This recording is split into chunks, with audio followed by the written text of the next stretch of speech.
Meron po akong 1,000 dito, 1,000 pesos. And it is divided into 10, no? 100. No? So let's assume, no? Hypothetical lang, yung mga gastusin dito sa Pilipinas ay tigwa 100 pesos lang. Sarap siguro nun, no? 100 lang. So, for example, yung renta ng bahay mo, nagbigay ka. Renta ng bahay mo, binayad mo, 100. And then, kuryente mo, no? Bigay ka, 100. No? Kasama yung tubig doon, naka-jetmatic ka kasi. Yung pagkain mo, 100. No? Eh, gusto mo, healthy ka, nag-gym ka. Yan, nag-gym dito. Nagbigay ka, gym membership, 100. Mahilig ka mag-pickleball eh. So, gusto mong pickleball, bigay ka 100. No? Oh, Netflix. No? Nainip ako sa bahay, Netflix muna ako. 100. Tapos, gusto mo, nagsha-shopping ka eh. No? Siyempre, kailangan mo ng bagong sapatos, bagong OOTD. No? So, 100. No? Tapos, di ka nabubuhay ng walang kape. Kasi ano kung di nabubuhay ng walang kape? No? So, kailangan may pang Starbucks ka. 100. Tapos gusto mo, gumana ka pa eh. No? Pasyal-pasyal ka pa. Another 100. Tapos, may natira. 100. Naisip mo ngayon, pagtatayos ko. Bibigay mo, tithing. Tanong po, tithing pa ba yun? Tithing pa ba yun? 10% eh. Diba? Pero, di mo naman talaga sinadya. Di mo naman plano. Ang gusto ni Lord, yung first, yung una. Gusto ni Lord yung best. Hindi yung tatira mo lang. Dapat planado mo na.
We really enjoy the presence of God. Kahit kaunti pa lamang po kami, but we really enjoy the presence of God.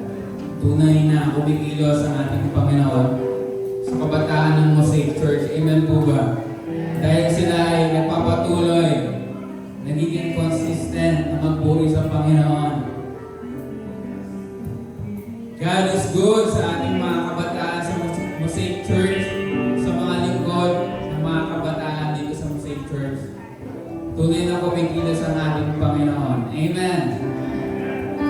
And isa sa mga natutunan namin kahapon, our topic is praise, about praise. Isa sa mga natutunan namin is praise is an expression of gratitude. Kayo po kayo naniniwala doon? It is an expression of gratitude to the Lord. Dahil merong ginawa, no? Merong ginawa ng Panginoon sa atin. May pinabagong Panginoon sa atin.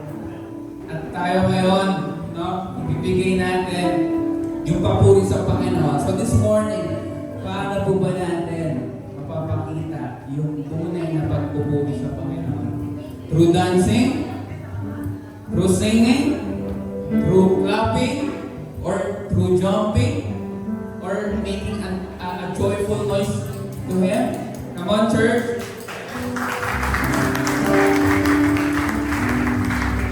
I encourage everyone na ibigay natin yung best praise sa ating Panginoon na buhay. Dahil patuloy na kumikilos ang ating Diyos sa atin. Can we say this? Ikaw ang number one, Panginoon.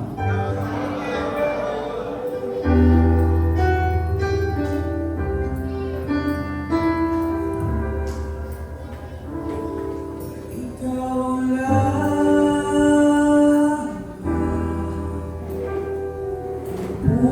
pupurihin ko.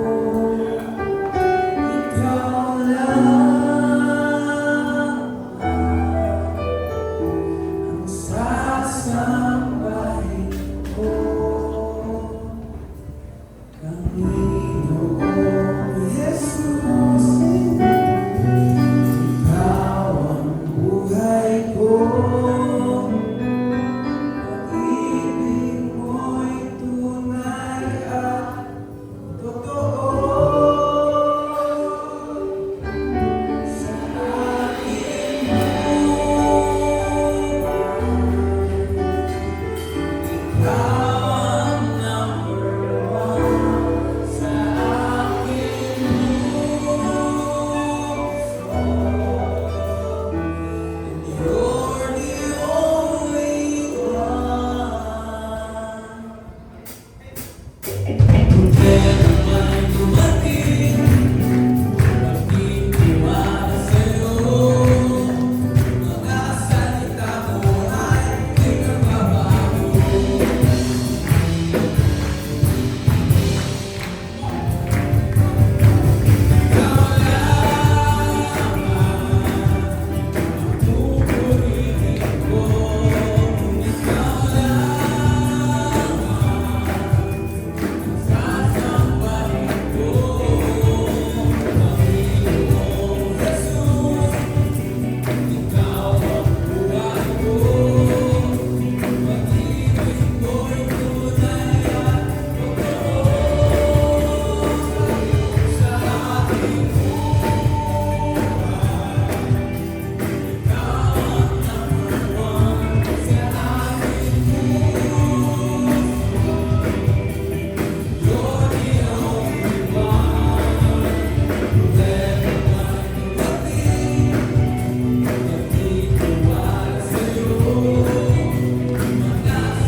gave himself.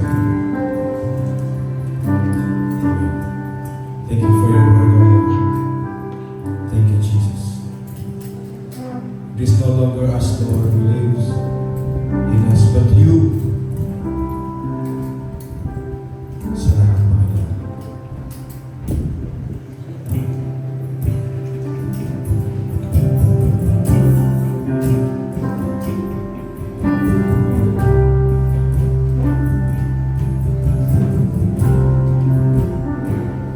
What gift of grace is Jesus, my Redeemer?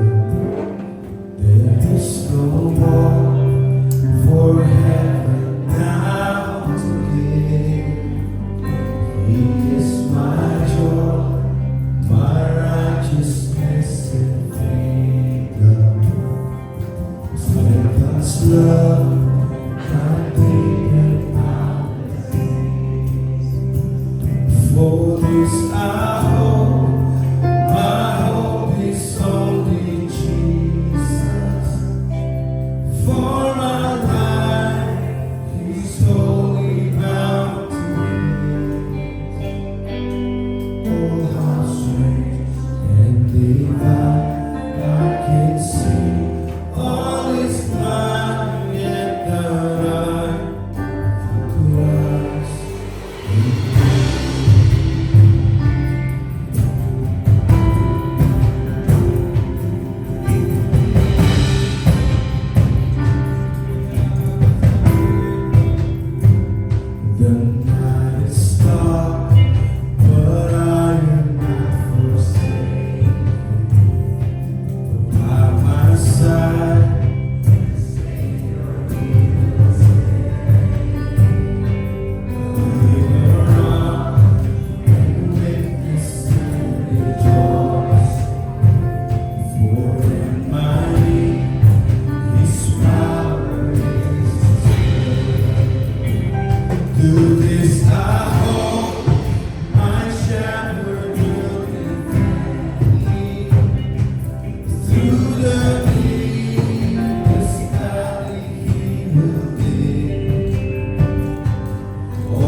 And on that day, when my strength is failing, the end draws near, and my time has come. Still my soul sings your praise unending. 10,000 years and then forever.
You see, opportunity to praise Him.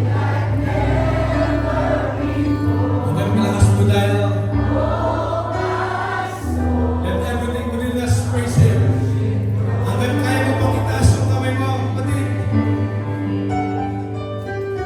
Bless the Lord, every hands, every heart.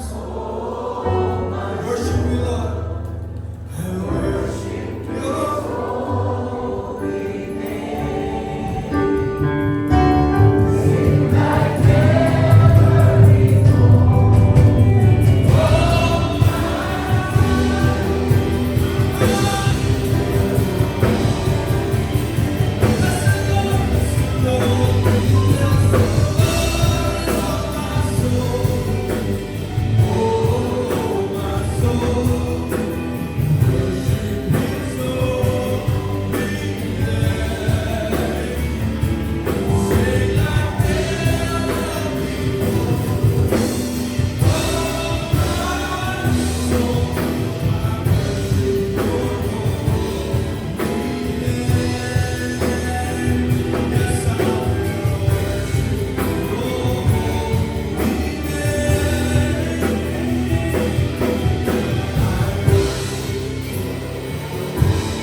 Our Father in heaven, we worship you this morning, Lord. We praise you, Lord. We offer you the highest praise, the highest worship, the highest glory, Lord. We honor you in this place, Lord. We bless your name, Lord. Pangalan niyo lang pong inaangat namin sa lugar na ito ngayong umaga, Panginoon. Pinupuri po namin kayo, pinapasalamatan, Panginoon. Salamat, Lord. We honor you for who you are, Panginoon, sa buhay po namin, Panginoon. Kayo po ay tunay na tapat, Panginoon. Salamat po sa inyong katapatan, sa inyong pagmamahal, Panginoon. Wala pong may kaya magmahal sa amin ang tulad ninyo, Panginoon. Kayo lang po ang tunay na nagmamahal at tumatanggap po sa amin despite our unworthiness, Panginoon. You alone deserve all the praise, Panginoon. ngayong umaga po, Panginoon, nagpapasalamat po kami. Kung sino po kayo sa buhay po namin, Panginoon. Salamat, Lord, at patuloy niyo pong pinaparanas ang pagmamahal ninyo sa amin, Lord. Salamat, Lord, for being our source of strength, Panginoon. Kayo po ay tunay na you are set apart, Panginoon. Kayo po ay natatangin, Panginoon. Salamat po sa pagiging kaibigan namin, Panginoon, ang aming Ama sa langit, Panginoon. Lord, we thank you for being our provider, Lord, our healer. You are our source of strength, Panginoon, sa mga panahon na nanghihina kami. You are our fortress, Panginoon. Kayo lang po ang tanging masasandalan namin, Panginoon, na tunay na hindi kami iiwan o papabayaan, Panginoon. Salamat, Lord, for being our home, for being our peace, Panginoon, sa panahon na naguguluhan kami, Panginoon. Sa panahon na masamang dinaramdam namin, Panginoon, kayo lang po nagbibigay sa amin ng kalakasan, ng pag-asa, Panginoon. Lord, we thank you, Lord, for being our God, Panginoon. Wala po kayong katulad talaga, Panginoon. Hindi niyo po kami iniiwan, Panginoon. Salamat po, Lord, sa kadakilaan po ninyo. Salamat po, Panginoon. Hindi niyo po kami iniiwan, Lord, sa lahat ng seasons ng buhay po namin, Panginoon. Salamat po. At ngayong umaga, Panginoon, by your grace, by your love, Lord, with the help of the Holy Spirit, Panginoon, allow us to hear your word, Lord. Pakalmahin niyo po ang aming puso at isipan, Panginoon. Remove any distraction, Lord, and allow us to focus on you alone, Panginoon. May your word renew our hearts and our minds, Panginoon. May your word transform us, Lord, into the person that you want us to be, Panginoon. Make us to be someone more like you, Panginoon. Sa buhay po na ito, Lord, nagpapasalamat kami, Lord. Lalo na, Lord, nandito kami ngayong umaga, Panginoon. Masaya po kami, Lord, na makasama kayo, ang presensya niyo ay ma-experience po namin, Panginoon. And we pray, Lord, ang bawat isa dito, Lord, ay maramdaman ang inyong pagmamahal, ang inyong presensya, Panginoon. And Lord Jesus, thank you for being our Lord and Savior, Panginoon. Salamat po sa krus ng Kalbaryo, Panginoon. At dahil po doon ay nandito po kami ngayon, nagpupuri sa inyo. Salamat po, Panginoon. At Lord, inaangat po namin sa inyo ang aming speaker, si Pastor Renan, Lord. Kasihan niyo po siya ng inyong Santo Espiritu, Panginoon. Anoint him, Panginoon. Use him, Lord, mightily. Use him as your mouthpiece, Panginoon. And through him, Lord, we will hear your word that will guide us, Lord. Help us to go through this life, Panginoon. Salamat po, Panginoon, for being our God. This is our prayer this morning. In the sweet name of Jesus, our Lord and Savior. This we pray in Jesus' name. Amen. Salamat po.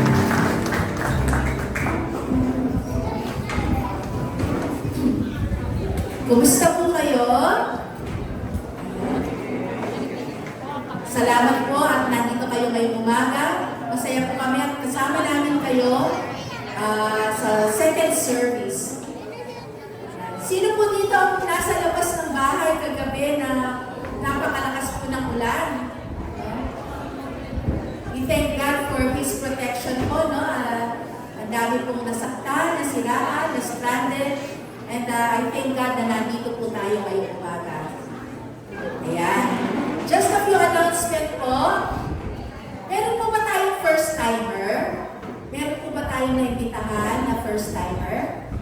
Second-timer po. Meron po? Ayan.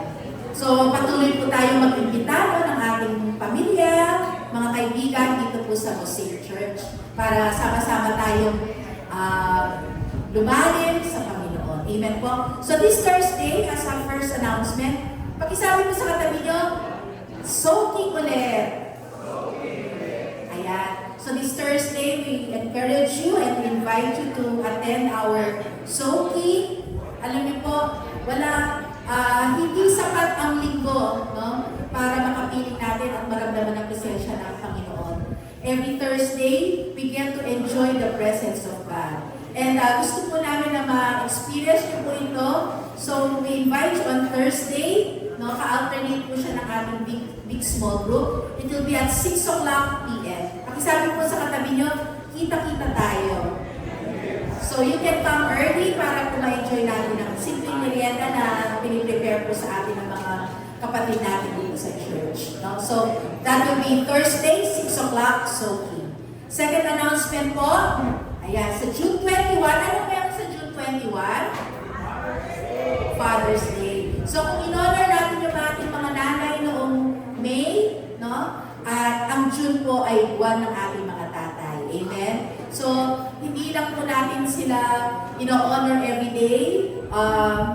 On the 17th, dito, so on the 21st, dito po sa Mosaic ay sama-sama natin celebrate ang ating mga tatay. So, invite your dads, no? Yung mga uncles ninyo, mga kuya ninyo na tatay na, no? Yung mga tay na, nanay na, tatay pa, no? So, let's invite them so we can honor them this coming June 21. And the next announcement po, pakisabi po, kita-kita tayo sa Thursday, manage money wisely. Alam niyo po, last Thursday, napaka-fruitful ng aming first episode ng Manage Money Wisely in the series. So, ang dami po mga tanong, no, na na-erase. At the same time, ang dami po namin natutunan sa larangan ng pag-manage ng ating mga finances. Sa ginamit po ng Panginoon si Pastor Reggie na mag-facilitate. At meron pa po, hindi pa po tapos yan. Meron pa po sa May 28 at sa June 4. So, hindi pa po huli ang lahat. So, we encourage again everyone na tumalo po kayo. Napakaganda po ng equipping na ito. Ang dami po natin matututunan. Akala natin dahil may edad na tayo, wala na tayong matututunan pagdating sa paghagal ng pera. Pero alam niyo po, ang dami-dami pa natin matutunan. At ang best po dito, lahat po ito ay galing po sa salita ng Panginoon. So we can never go wrong sa pagmamanage ng pera. Basta guided by the Word of God. Amen po? And lastly, patuloy po kami kumakatok sa mga puso ninyo to support po ang ating lot and building project. No? So ito po ay gawain ng project po ng Mosaic, and we are excited na darating ang panahon yung pagkakaloob ng Panginoon sa atin ng ating malaking church and lot building. Amen? So, we believe na si Lord, ipoprovide niya yan at gagamitin niya tayo para magpapasa katuparan itong magandang plano ng Panginoon para sa Mosaic. This is for the kingdom of God. Amen po? So, for any pledges or any contributions, just approach me or any of our leaders. Amen po? So, let us now welcome our speaker.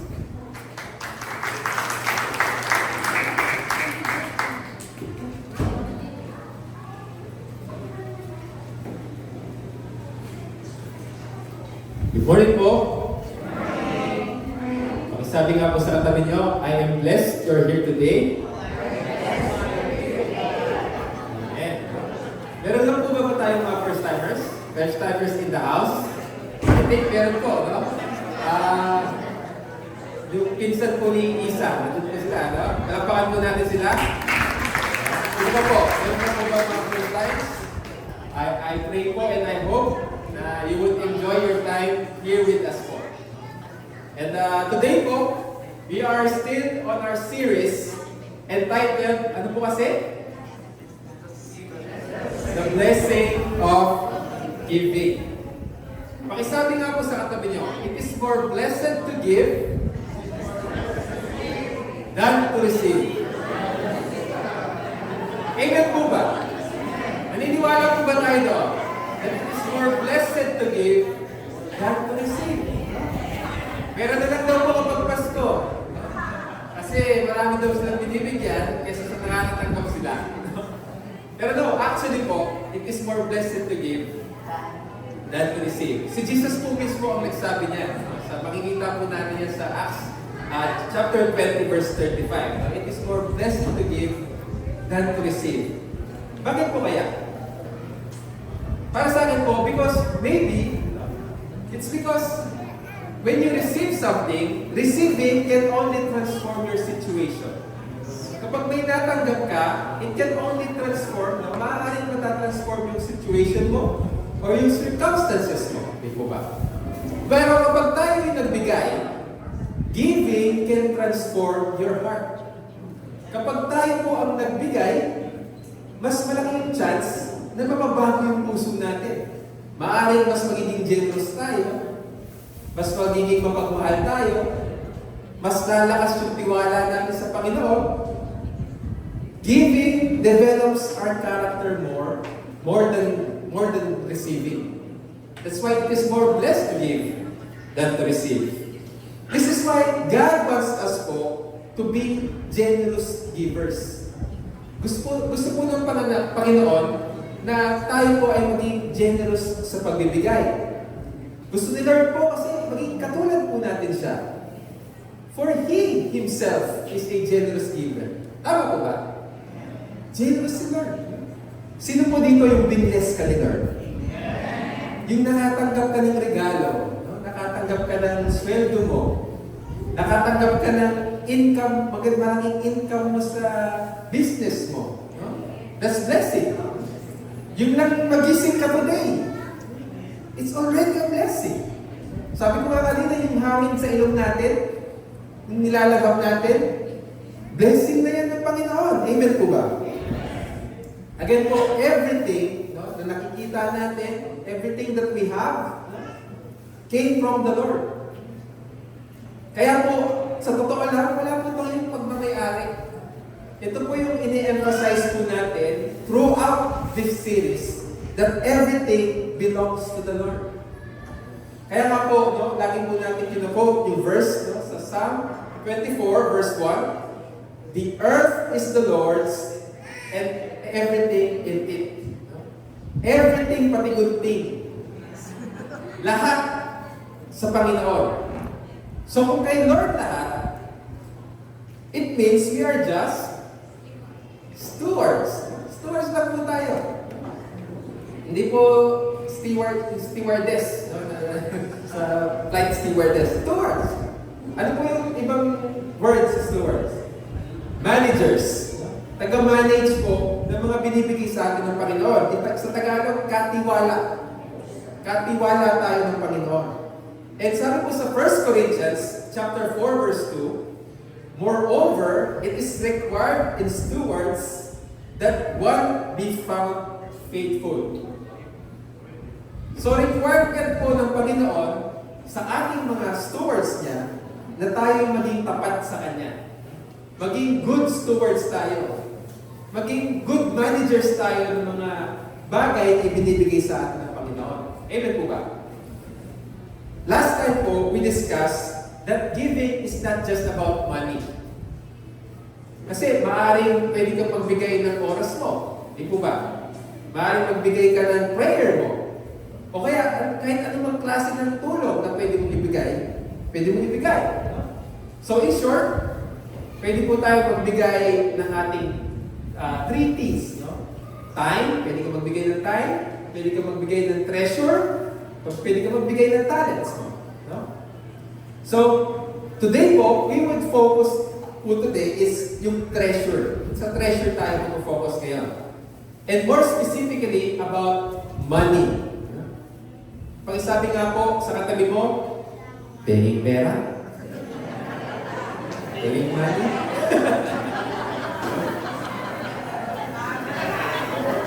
For some people po, ayaw po nila nag-uusapan yung pera sa church. No? Kasi sensitive daw po yung kaperahan. Sensitive po yung pera, yung topic na yun.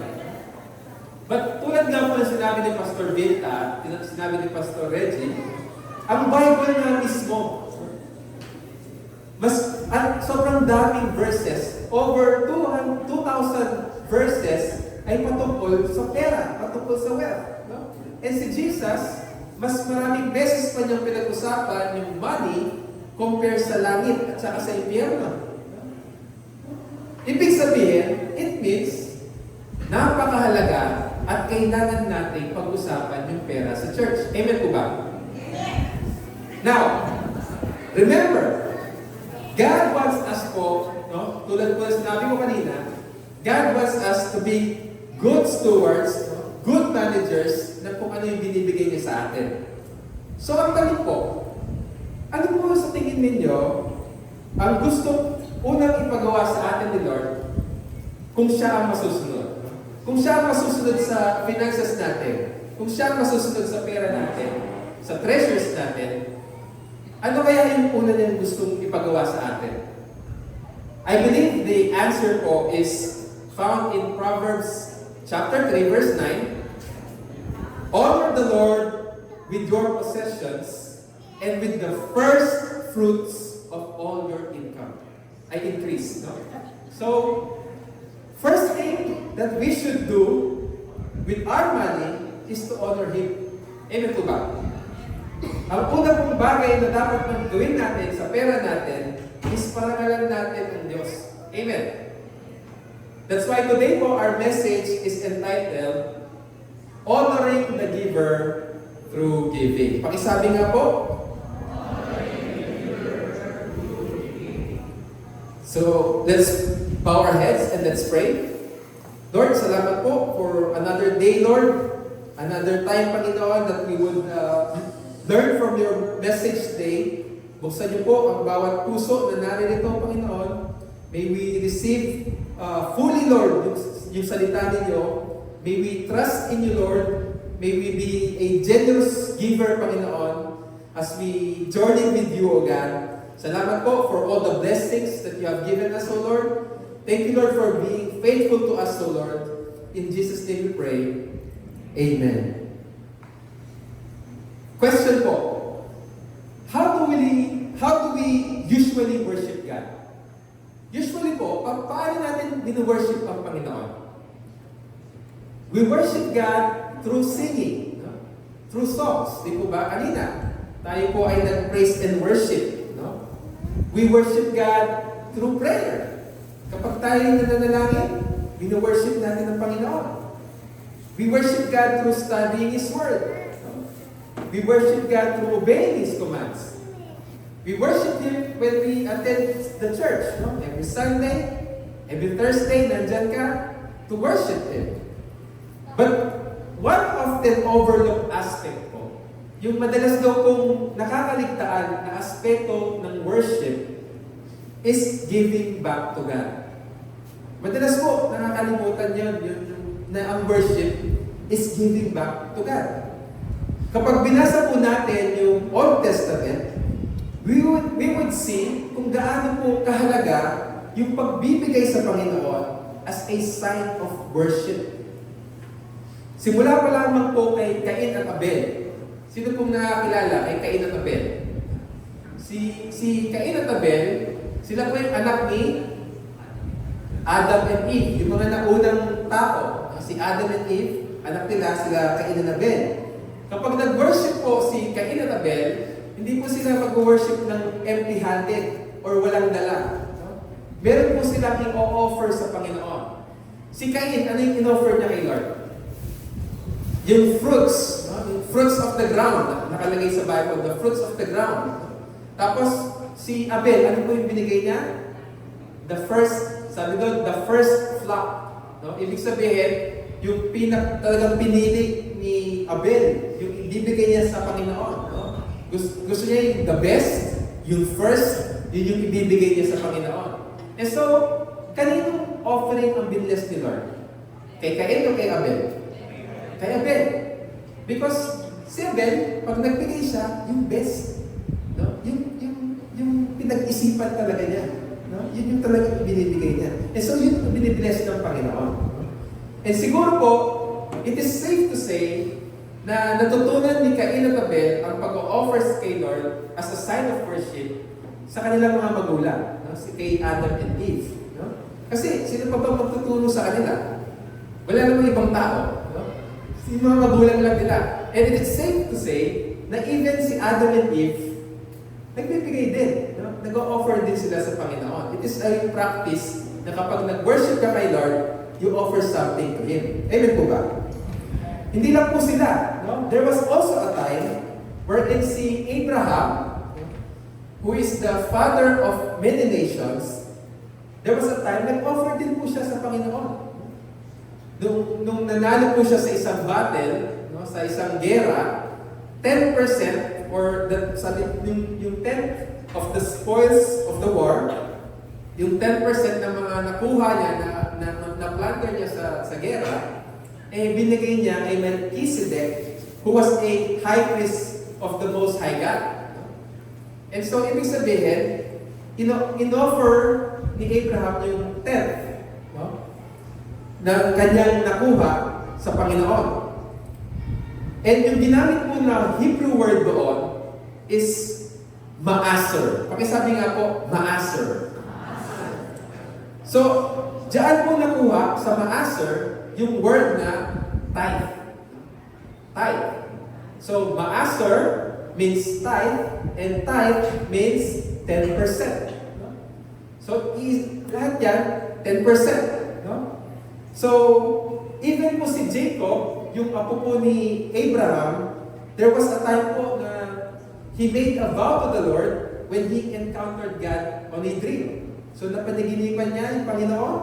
And ang sabi po niya sa Genesis chapter 28, verse 22, "And this memorial pillar I have set up will become a place for worshiping God, and I will present to God a tenth, a maaser, a tithe of everything He gives me." So,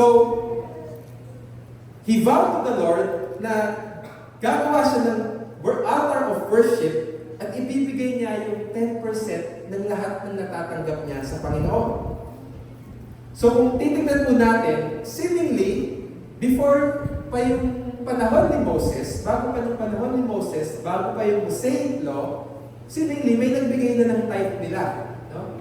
Kasi 10% ang binigay. No? Pero ano ba ang ibig sabihin ng tithing? No? Ano po ba talaga ang ibig sabihin ng tithing? Under the Mosaic Law, dito po natin makikita yung practice and principle of tithing. Kapag sinabi po, okay, so before that po, pag sinabi po Mosaic Law, it doesn't mean na law sa Mosaic Church.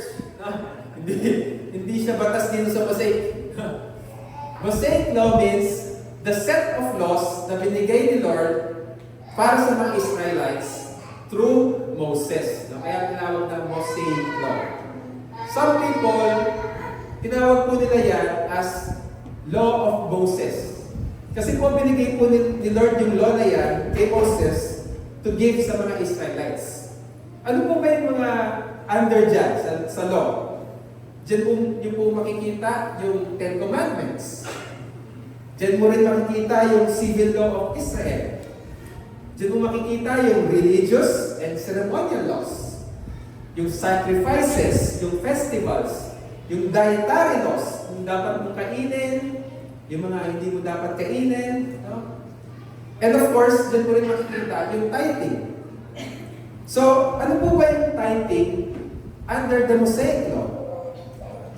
Under the Mosaic Law po, God requires Israelites to give their tithes and offering, their 10% ng lahat ng meron sila sa Panginoon.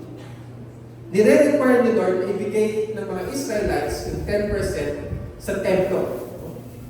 Sabi po sa Leviticus 27 verse 30, a tithe of everything from the land, yung tithe, yung 10% from the land, whether grain from the soil or fruit from the trees, belongs to the Lord. It is holy to the Lord.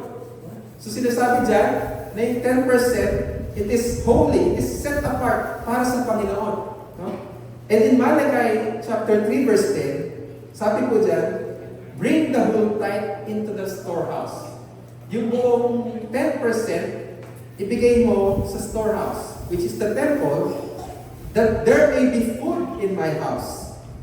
Test me in this, says the Lord Almighty, and see if I will not throw open the floodgates of heaven and pour out so much blessing that there will not be room enough to store it.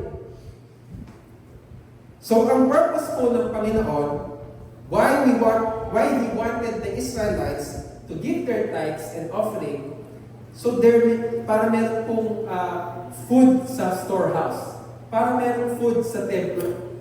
Para kanino po ba yung food na yun? Para sa mga Levites, no? Para sa mga servants, yung mga nagsaserve sa templo. Kasi wala naman po silang income.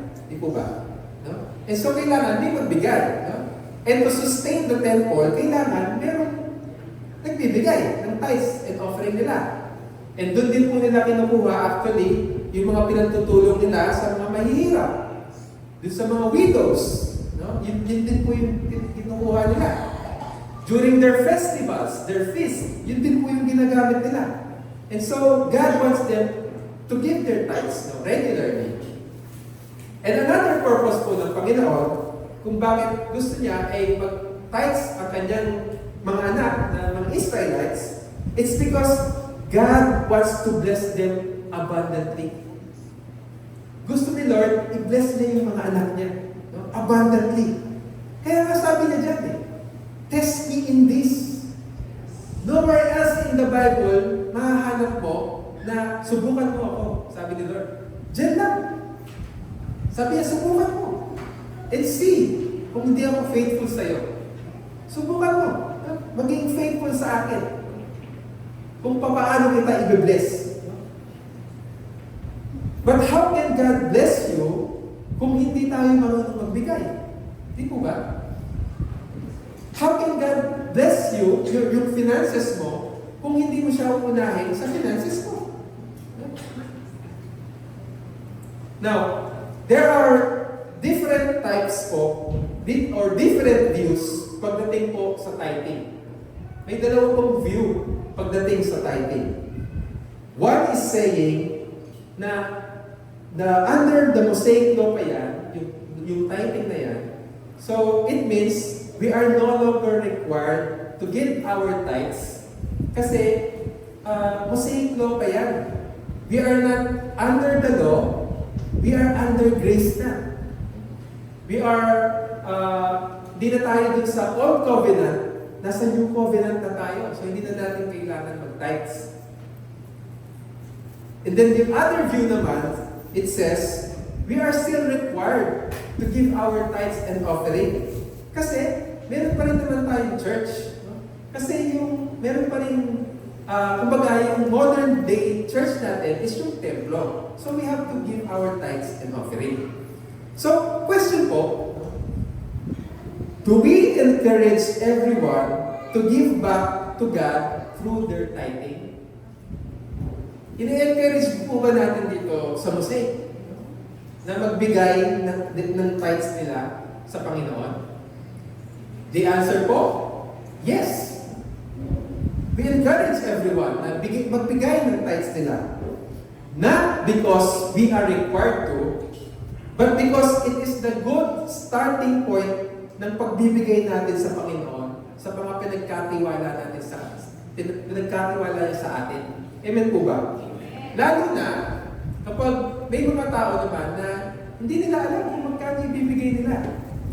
May mga nagtatanong, Pastor, gusto ko po maging regular giver po ako, no? ng support ko po sa church. Magkano po ba dapat ang ibibigay ko? Start with 10%. Kasi, biblical naman. You can start with 10%. But, God actually wants us po to be more generous in giving. Gusto ni Lord, mas generous tayo. No? So meaning, more than usual po ang dapat na ibinibigay natin. More than that. No? Kasi ang tutos ni Lord, maging generous tayo. So it doesn't matter sa kung 10% man yan, no? Dapat, no, it matters kung generous ka ba sa pagbibigay mo. It might not be clear if we should continue or stop tithing, but what's clear is that Paul tells us to be generous, to be willing, to be cheerful in giving. Amen po ba?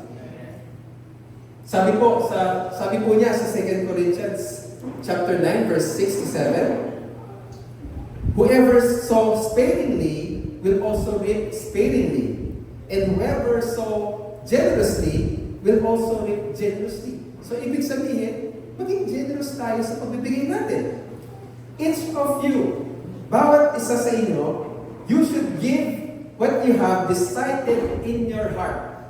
Yung dinicide mo sa puso mo. No?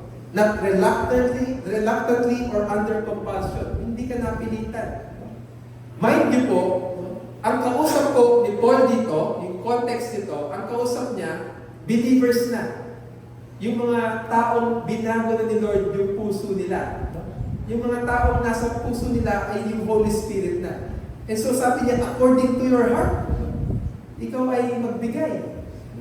So ibig sabihin, hindi actually according sa atin lang, according dun sa, sabi niyo sa kanta natin kanina, no longer I, no? Yet Christ in me. Yung si Jesus na nasa puso natin. So sinasabi sa atin na Lord kung paano tayo maging generous. No? So give according to your heart. No? For God loves a cheerful giver. Yung masaya tayo nagbibigay. Yung delight sa atin, yung pagbibigay. Bukal sa puso natin. Amen po. So yun po yung malinaw. Yun po yung maliwanag. God wants us to be generous in giving. Lalo na sa pagbibigay natin regularly sa church. No? And tithing again is a good starting point. No? Mag-start ka sa 10%. And then, eventually, habang mas binabago ka ng Panginoon, mas nagiging generous ka, tumataas yung pagbibigay mo. No? Kasi gusto ni Lord, hindi naman siya tumitingin dun sa amount. Tinitingnan niya yung puso mo. Are you generous? Amen po ba? Now, there are reasons daw po why you should not give your tithes and offering. May mga rason daw po kung bakit hindi mo dapat ibibigay yung tithes and offering mo. First reason is, if you think you can buy your salvation, don't give your tithes. Some people may think, marami naman akong binibigay sa church eh. Talagang generous nga ako eh. Nagbibigay talaga ako sa church. Consistent pa nga ako nagbibigay. Ako nga nagbigay ng sound system nila dun eh. Ako nagbigay ng aircon na yan. Yan, nakikita mo yan? Ako nagbigay niyan. Yung kape, ako nagbigay niyan. Siguro naman, saved na ako. Dami kong binigay eh. O kaya naman, dapat hindi ko ma-miss out yung tithing. Dapat talagang mag-tithes ako lagi kasi baka magka-minus points ako sa langit. Magbawas yung points ko. Baka hindi ako ma-save. Hindi po. Again, paano po ba tayo masasave? How do we get our salvation? We do not earn our salvation through giving ng tithes and offering natin. Paano ba tayo masasave? Sabi po sa Ephesians chapter 2, verse 8 to 9, for it is by grace you have been saved through faith, and this is not from yourselves.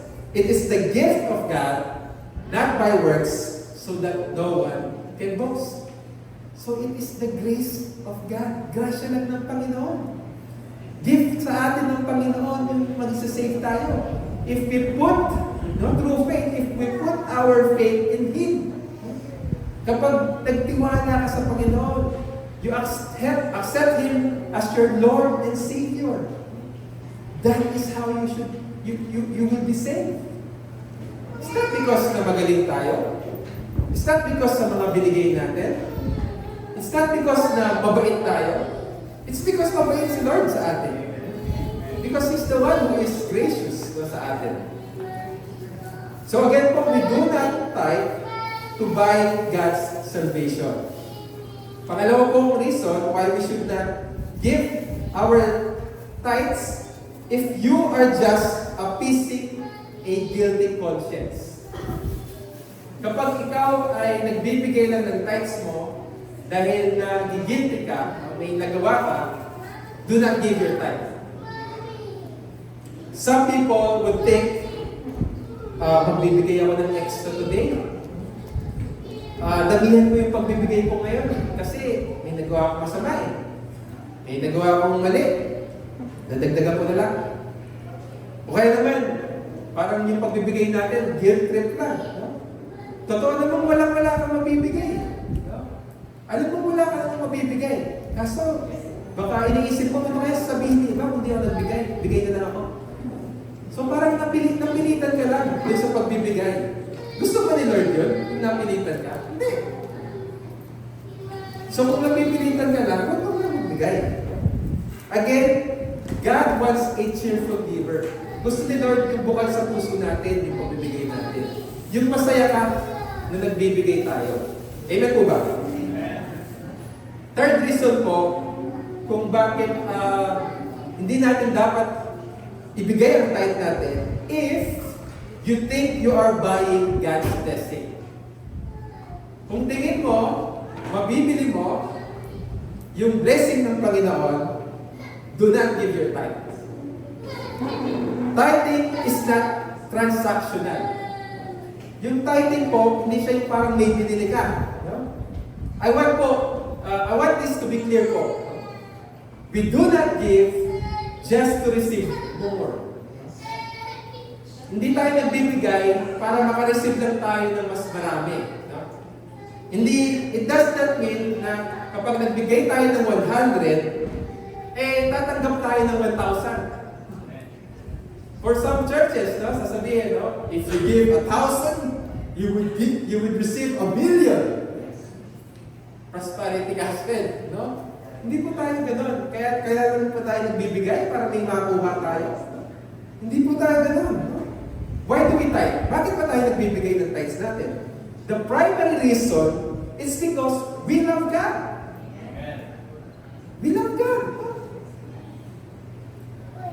And primary reason is because we want to appreciate who He is. Because of who you are, Panginoon, I will give my tithes and offering, Lord. Because you have been so faithful to me. You are my God. You are my Creator. You are the one who saved me, Lord. And so, ito lang yung least na magagawa ko, Lord, to worship you. So out of love yung pagbibigay. We want to give because we want to honor the giver through our giving. Amen po. Now, if there are reasons why we should not give our tithes and offering, meron din naman pong mga reason why we encourage everyone to give their tithes and offering to the Lord. Again, I don't want to force anyone po in giving, no? Their tithes and offering. It does not mean na kapag hindi ka na nagbigay ng tithes and offering mo, hindi ka na love ni Lord. Love ka pa rin ni Lord. But for me personally, ako po, I practice tithing. I give my tithes and offering. And I encourage everyone po to do so. Bakit po? First reason, because tithing teaches us to put God first. Tinuturuan po tayo ng tithing na unahin ang Panginoon. Yung pagbibigay po natin sa church ng tithes and offering natin, tinuturuan tayo i-prioritize ang Panginoon. Sabi po sa Deuteronomy chapter 14, verse 23, bring this tithe to the designated place of worship. Doing this will teach you always to fear the Lord your God. Every time we give our tithes and offering, it reminds us that we have a God who is King of our lives. Siya yung nasusunod sa buhay natin. Siya yung inuuna natin sa buhay natin. Yung other translation po ng Deuteronomy 14:23, sabi dyan, the purpose of tithing is to teach you to always put God first in your life. Yun po yung purpose ng tithing. To teach you na unahin mo ang Panginoon. Kaya po, ang una natin dapat ginagawa whenever we receive from God, inuuna natin itinatabi yung para sa Kanya. Una siya dun sa budget natin. Siya yung mauuna sa budget natin. Kaya ako sabi ni Paul, sa 1 Corinthians chapter 16 verse 2, on the first day of each week, dun sa unang araw ng kada linggo, you should each put aside a portion of the money you have earned. I-put aside mo na. Planuhin mo na na magbibigay ka sa Panginoon. So yung totoong magbibigay po ng tithes and offering is yung intentional ka. Is yung pinlano mo talagang magbigay. Una mo nang sineset aside yung binabalik mo kay Lord. Hindi yung natira mo lang. Amen po ba? Let me give you po an analogy ng isang example lamang po. Let's imagine po, hypothetically, yung lahat ng gastusin natin sa Pilipinas, 100 pesos lang. Tigwa 100 lang. Diba? Sa'yo nun? 100 lang? Kunyari, yan. Yung renta mo sa bahay, nagbayad ka ng rent? 100. Tapos, nagbayad ka ng kuryente? 100. Sabi ko kanina, kasama yung tubig mo doon kasi naka-jetmatic ka. Yan. Social, jetmatic. Yung food mo, syempre kailangan mo kumain. 100. No? Tapos, dahil healthy ka, gusto mo, healthy yung pangangatawan mo, may gym membership fee. Nag-gym ka. No? 100. Tapos, syempre, addict ka na sa pickleball. Nagpipickleball ka na lagi. So, budget ko yun. 100. Tapos, pag nasa bahay ka, nainit ka eh. So, kailangan mo ng Netflix. Yan, Netflix. No? Ano pa ba yung mga ano? No? Prime. Yan. 100. Tapos, shopping.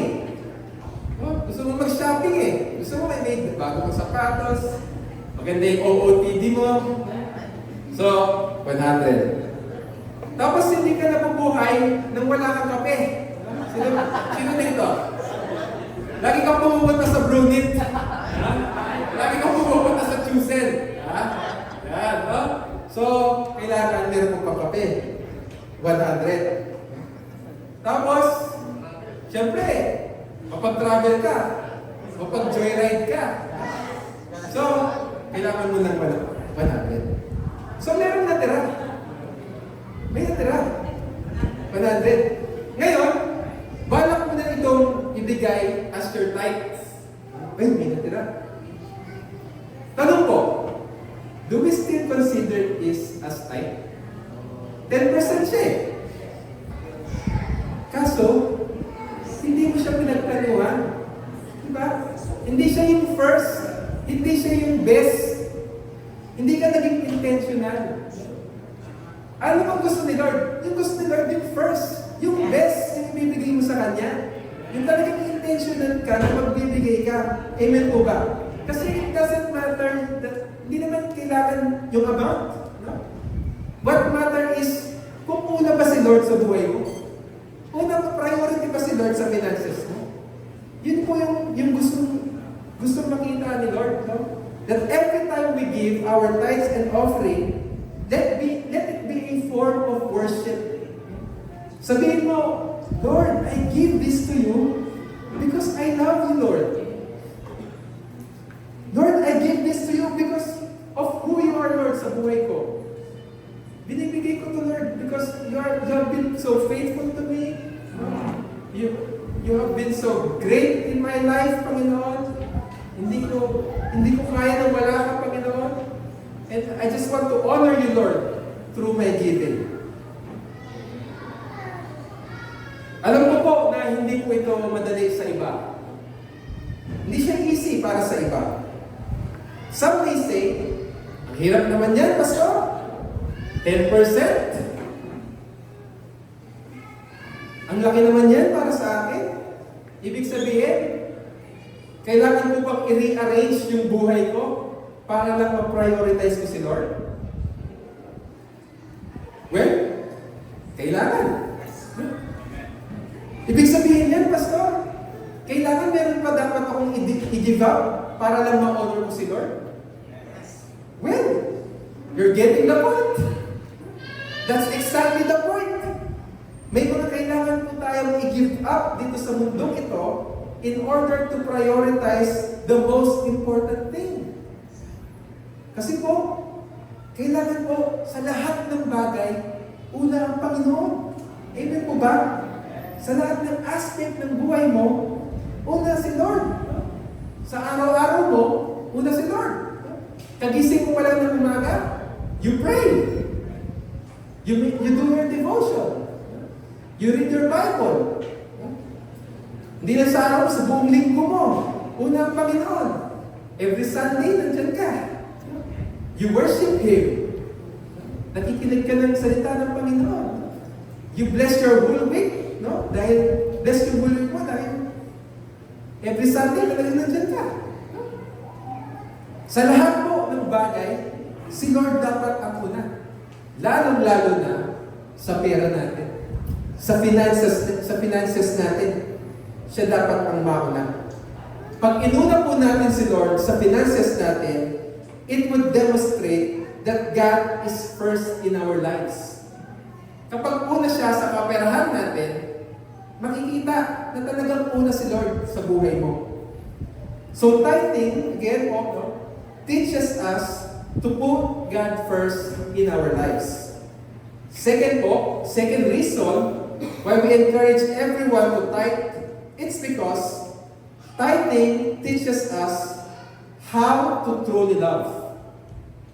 Tinuturo po ng tithing sa atin kung papaano tayo tunay na magmahal. Remember po, hindi ka pwedeng magmahal nang hindi ka nagbibigay. Amen po ba? You always give to what you love. You give to what you value. You give to what you value. Anumang bagay ang minamahal mo, anumang bagay ang pinapahalagahan mo, binibigyan mo. Amen po. Kung mahal mo ang asawa mo, binibigyan mo. Kung yung nililigawan mo, mahal mo, binibigyan mo. Kung yung simbahan, mahal mo, binibigyan mo. Kung yung kaibigan mo, mahal mo, nililibre mo. Sabihin mo sa katabi mo yan, libre mo naman ako. O burger naman dyan. Baka sabihin pala sa'yo, kaibigan pa kita. But, you know po, you give to what you love. But, bigyan mo yung mahal mo. Amen? Question po. Does this church mean to you? Mahalaga po ba ang simbahang ito sa inyo?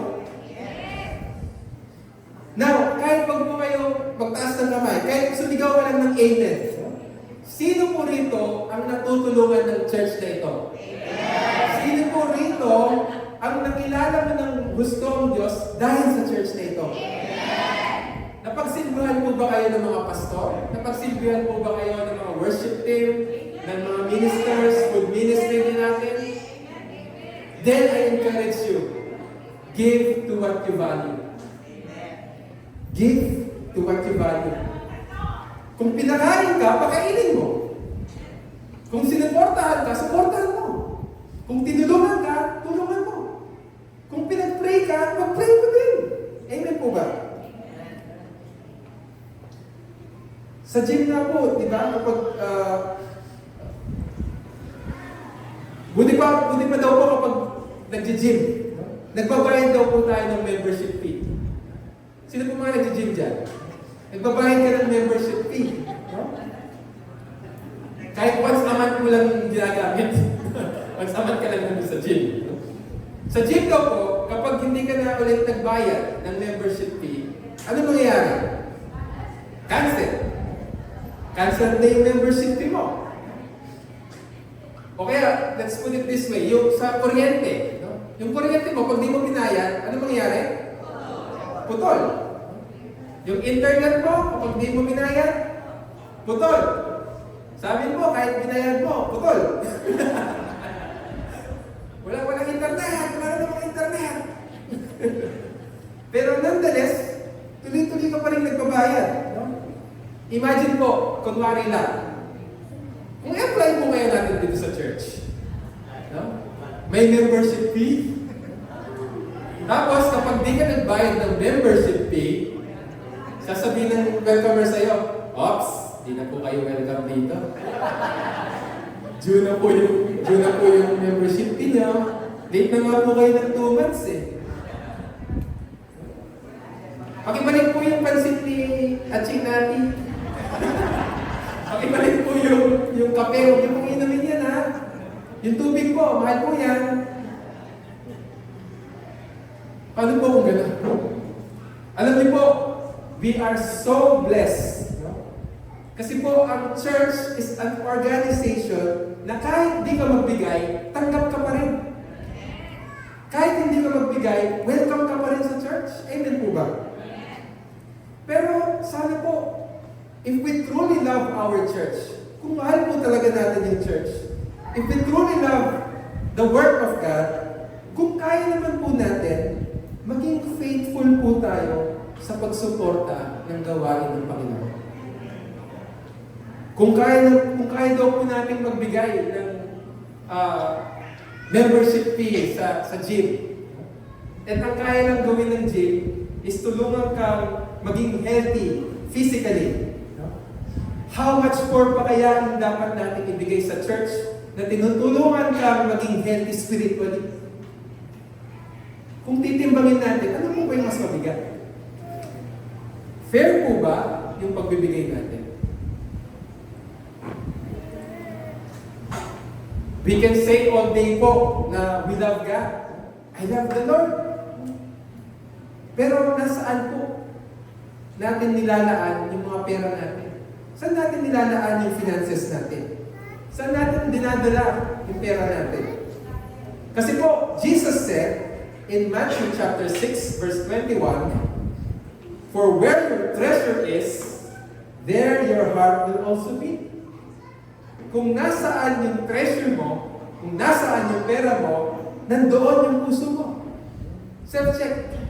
Nasaan nga ba yung pera? Saan nga ba ako mas gumagastos? Kung nasaan, so saan ka mas nag-i-invest, nandoon ang puso mo. Minsan po, giving is the evidence that God is changing your heart. Kasi po, naturally po tayong boksingero eh. Sino yung mga boksingero dyan? Pinanganak po tayong boksingero, nakaganon. Pinanganak tayo sa baby, nakaganon tayo, hindi tayo nakaganon. Kasi po, naturally, madapat po tayo. Pero, kapag hinayaan mo, baguhin ni Lord yung puso mo, unti-unti kang nagbibigay sa Panginoon. Unti-unti kang natututong maging generous. Kapag hinayaan mong baguhin ni Lord yung puso mo. Kaya ako sabi ni Paul according to your heart, doon ka magbigay. Di mo ba? Yung heart na binago ni Lord. Yung heart na nandun yung Holy Spirit. So, kung hindi mo binago yung puso, hindi pa yung magbibigay. Pero kung binago na ni Lord, unti-unti, slowly, magbibigay yan. Slowly, yung pagbibigay natin, mas nagiging generous tayo. Amen po ba?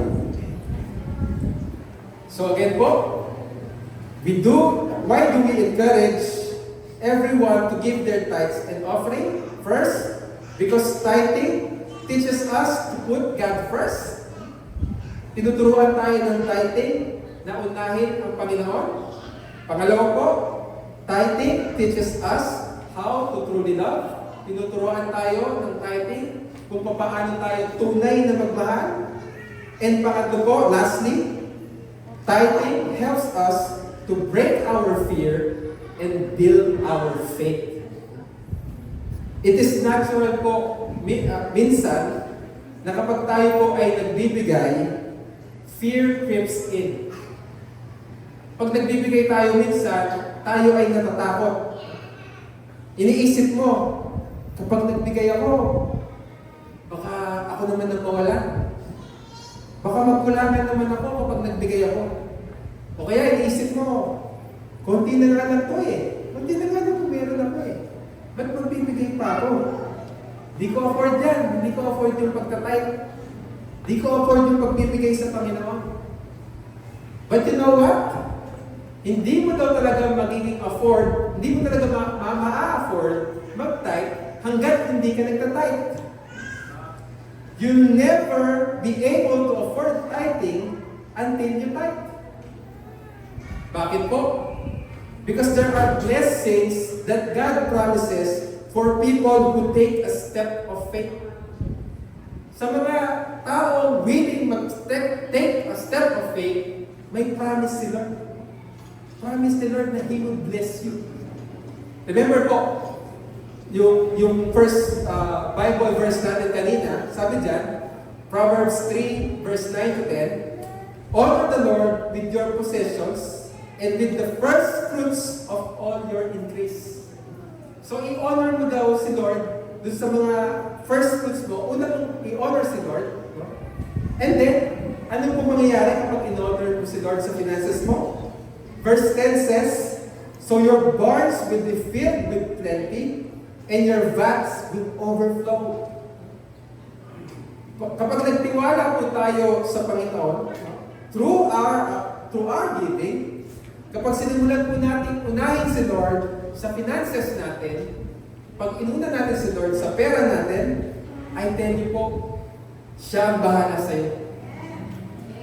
Siya ang bahala sa'yo. Hindi ka mananamba. Amen? See, last week, sinabi na ni Pastor, He is the real source. The source of our provision, the source of wisdom, help. Kung kasama mo ang source, hindi ka mananamba. Kung uunahin mo yung source, matatakot ka pa ba? Hindi ka matatakot mawala. Kasi nasa iyo ang source. May I call on the worship team po? Kung iisipin po natin, kakaiba po talaga yung pamamaraan ni Lord pagdating sa, pag binibless niya po tayo. Kung iisipin mo, no? Hindi siya logical eh. Hindi logical yung pag-bless ni Lord. Kasi kung iisipin mo lang logically, parang mas marami kang magagawa or parang mas marami kang mabibili sa 100% na nagagalaw mo kesa sa 90% lang yung nagagalaw mo. Diba? Logically. Kung isipin mo lang, mas marami to eh. 100% nagagalaw ko, mas marami akong magagawa dyan. Kesa sa 90% lang yung nagagalaw ko.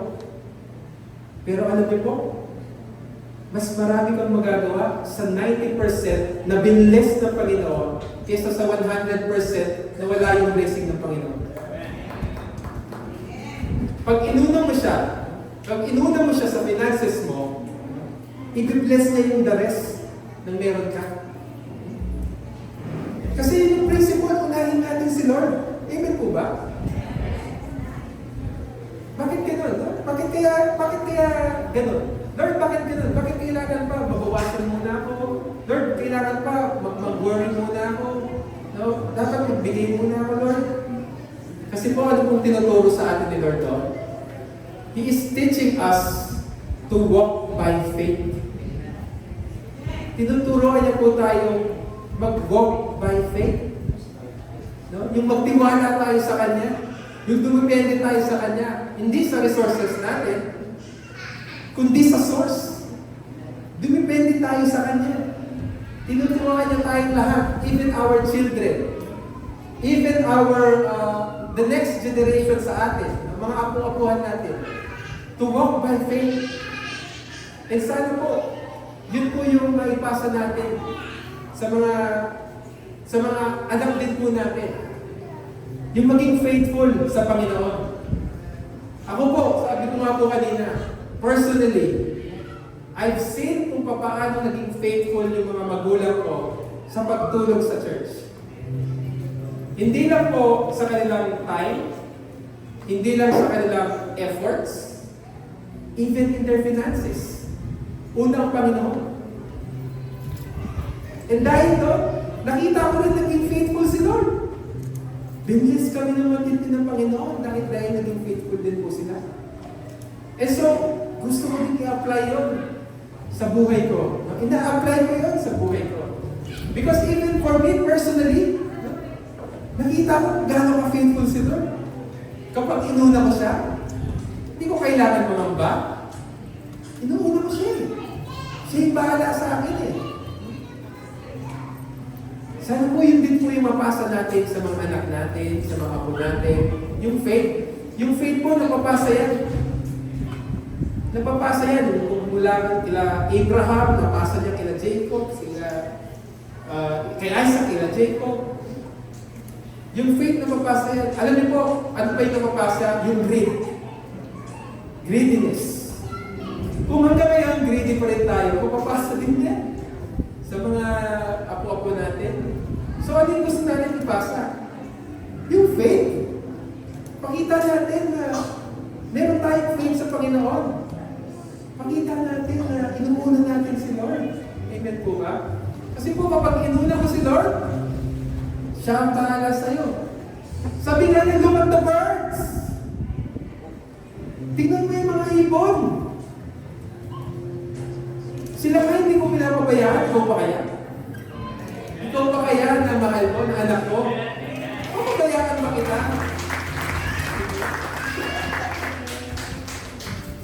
Let us all stand po. Let us worship God po. Today, yun po yung mabibigay natin sa Panginoon. Worship Him in everything. In singing, in giving. Sino po ang naniniwala na hindi lang 10% ang deserve ng Panginoon? More than that. He deserves our very lives. Amen po ba? There are 10,000 reasons, sabi nga po ng kanta, to worship Him.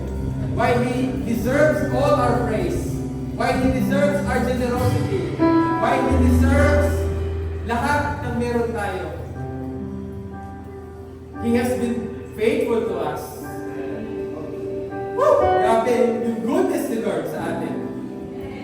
Hindi niya tayo iniwan. Tapat siya magpakailanman. Nariyan siya kapag may problema ka. Nagpo-problema ka sa health mo, nagpo-problema ka sa finances mo, nandyan siya. Ako bahala sa iyo na, sabi ng Panginoon. So He deserves our praise. He deserves our worship. Katahan mo natin ng Panginoon. Let us bless Him.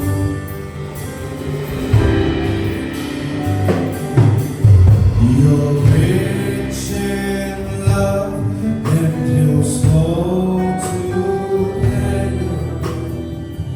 Your name is great and your heart is kind.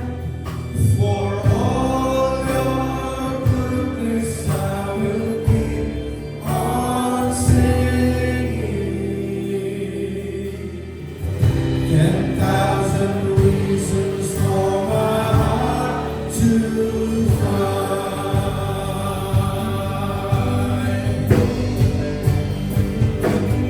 Bless the Lord, oh my soul, oh my soul, worship His holy name. Sing like never before, oh my soul, I worship Your holy name. Bless the Lord, my soul, oh my soul, worship Your holy name. Sing like never before, oh my soul, I worship Your